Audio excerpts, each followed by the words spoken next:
Assalamualaikum warahmatullahi wabarakatuh. Kali ini kita akan membahas intan pariwara kelas 11, bagian uraian penilaian akhir tahun. Mari kita simak bersama-sama. Bagian B nomor 1, perhatikan mekanisme pernapasan perut pada fase inspirasi berikut. Jadi diawali dengan X, kemudian Y, lalu volume rongga dada membesar, tekanan udara dalam rongga dada lebih kecil, udara masuk ke paru-paru. Nah, tahapan yang terjadi pada bagian X dan Y secara berurutan adalah karena di sini adalah pernapasan perut, maka yang kontraksi adalah otot diafragma. Jadi X itu otot diafragmanya berkontraksi. Kemudian tahap selanjutnya adalah ketika diafragma kontraksi maka bentuknya dia akan mendatar. Jadi yang Y ini diafragmanya mendatar. Nomor 2, apabila terjadi penyumbatan pori-pori kulit oleh kotoran dapat menimbulkan terjadinya gangguan yang disebut dengan jerawat ya. Jadi jerawat ini disebabkan karena adanya penyumbatan pada pori-pori kulit oleh kotoran. Jadi infeksi atau terjadi pembengkakan.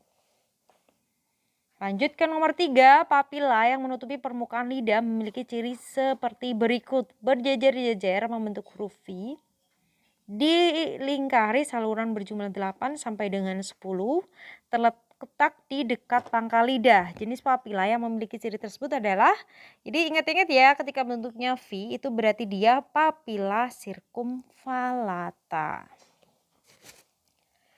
Nomor 4, siklus menstruasi terdiri atas 4 fase, yaitu menstruasi, praovulasi, ovulasi, dan juga pasca ovulasi. Pada salah satu fase tersebut, hormon LH merangsang folikel yang telah kosong menjadi korpus luteum atau badan bening.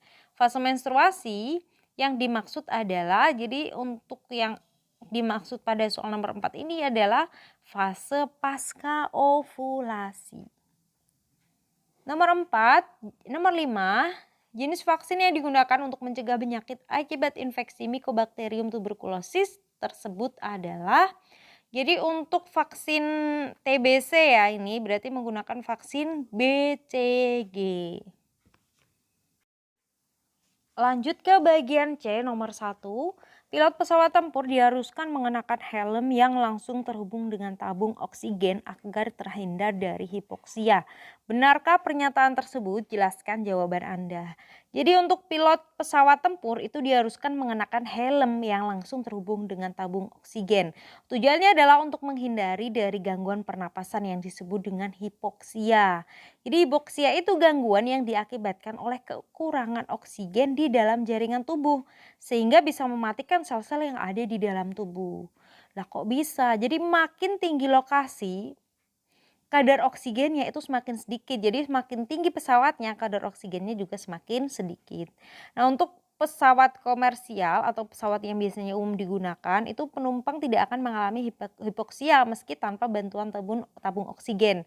Karena jenis pesawatnya sudah dilengkapi dengan sistem kabin bertekanan, kecuali ketika terjadi emergensi ya. Tetapi pesawat tempur itu tidak dilengkapi dengan sistem kabin yang bertekanan karena pada pesawat tempur diharuskan memiliki kemampuan mengubah ketinggian penerbangan secara cepat. Kalau kalian perhatikan kan ya kayak atraksi gitulah kalau dilihat-lihat biasanya. Nah, oleh karena itu untuk menghindari terjadinya hipoksia, helm pilot pesawat tempur dirancang langsung terhubung dengan tabung oksigen. Dengan demikian maka pernyataan pada soal di sini memang benar. Lanjut ke nomor 2, seorang dokter melakukan pemeriksaan urin terhadap 3 orang pasien. Berdasarkan hasil pemeriksaan urin tersebut diketahui bahwa urin pasien X mengandung darah, urin pasien Y mengandung glukosa, serta urin pasien Z mengandung asam urat dan garam organik. Berdasarkan hasil pemeriksaan tersebut, dokter mendiagnosis pasien X mengalami hematuria, pasien Y mengalami diabetes mellitus, dan pasien Z mengalami batu ginjal. Benarkah diagnosis tersebut? Jelaskan. Oke, kita bahas satu persatu dari pasien X ya, mengandung darah, urinnya mengandung darah. Nah, kalau urin mengandung darah ini berarti menandakan terdapat infeksi pada saluran kemihnya atau saluran kencing, atau bisa juga karena pembesaran kelenjar. Nah, ini disebut dengan hematuria, betul ya? Ketika urin ada darahnya disebut dengan penyakit hematuria. Lalu untuk yang pasien Y di sini mengandung glukosa. Penyakitnya berarti apa? Kalau darahnya mengandung glukosa tentu saja diabetes mellitus yang disebabkan karena kurangnya produksi hormon insulin. Lalu untuk pasien yang Z, di sini dia di urinnya mengandung asam urat dan juga garam organik. Nah, asam urat sama garam organik ini menandakan bahwa pada ginjal orang tersebut terdapat yang namanya batu ginjal. Jadi batu ginjal itu terdiri dari senyawa yang namanya asam urat, kalsium, dan juga sistein. Jadi untuk pada soal nomor 2 ini, X mengalami hematuria, Y mengalami diabetes mellitus, dan Z mengalami penyakit batu ginjal. Nah, ini benar. Jadi pernyataan pada soal diagnosisnya memang betul sekali. Nomor 3, seorang yang berpindah dari tempat yang terang ke dalam ruangan yang gelap secara tiba-tiba tidak dapat melihat untuk sementara waktu. Menurut Anda, benarkah pernyataan tersebut? Jelaskan. Nah, ini memang benar. Coba aja kalian ya lagi nyalain lampu terus tiba-tiba matikan.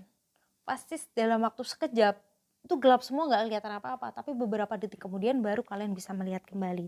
Nah, ini kenapa sih bisa kayak gini? Jadi pada saat di tempat yang terang, sel kerucut itu bertugas menyampaikan bayangan benda ke otak. Ingat ya, kalau berwarna atau terang itu sel kerucut, kalau gelap sel batang.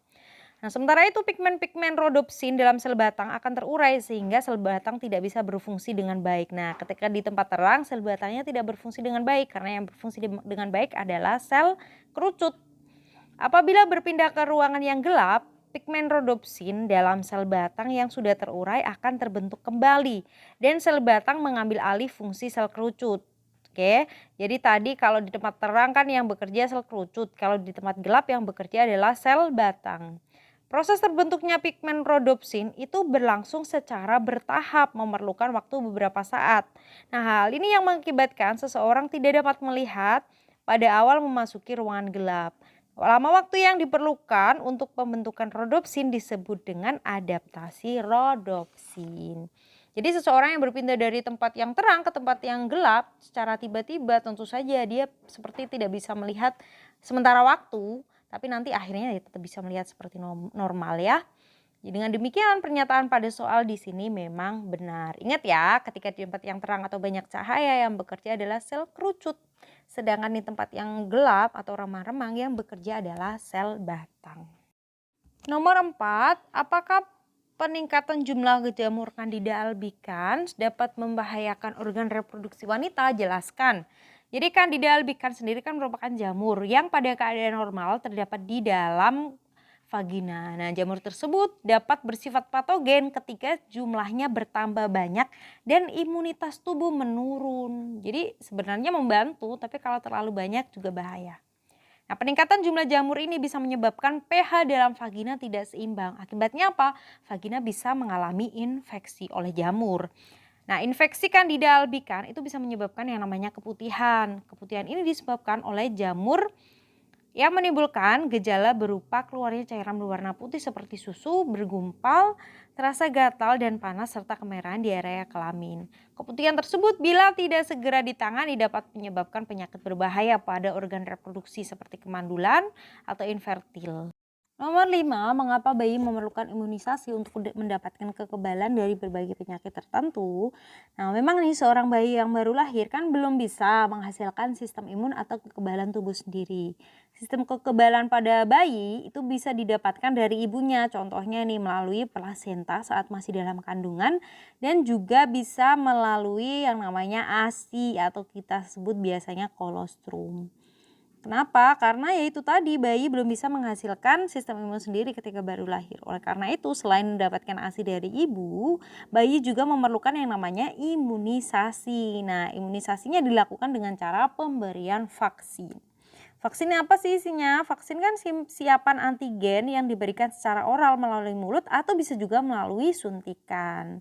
Vaksin itu bisa berupa suspensi mikroorganisme yang telah dilemahkan atau dimatikan.